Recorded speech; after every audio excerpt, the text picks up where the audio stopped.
एक शक्तिशाली राक्षस ने कठोर तपस्या करके भगवान को प्रसन्न किया। जब भगवान प्रकट हुए तो उन्होंने राक्षस से पूछा कि उसे क्या वरदान चाहिए।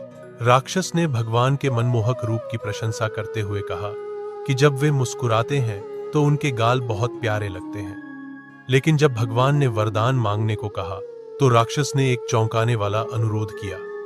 उसने कहा कि उसने अपने जीवन में बड़े बड़े जीव, जंतुओं, मानवों, देवताओं और दैत्यों को खाया है और अब उसकी इच्छा भगवान को खाने की है। भगवान हैरान हुए और पूछा कि क्या वह उन्हें खाने के लिए ही तपस्या कर रहा था।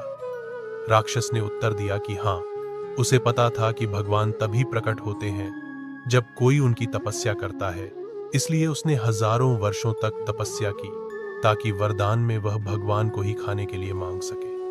उसने भगवान को पास आकर पहले उनके गाल, फिर हाथ और अंत में चरण खाने की अपनी योजना भी बताई। भगवान ने प्रेम से कहा कि इस दिव्य रूप में उसे खाना संभव नहीं है, क्योंकि उनके आसपास मौजूद योगिनियां और शक्तियां उसे तुरंत जलाकर भस्म कर देंगी।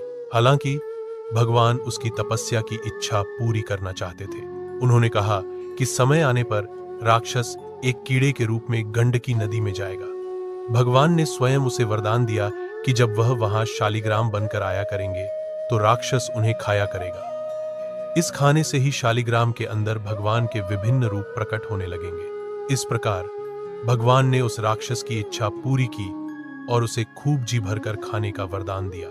यही कारण है कि गंडकी नदी में मिलने वाले शालिग्राम पत्थरों में कभी कभी विशेष आकृतियां दिखाई देती हैं।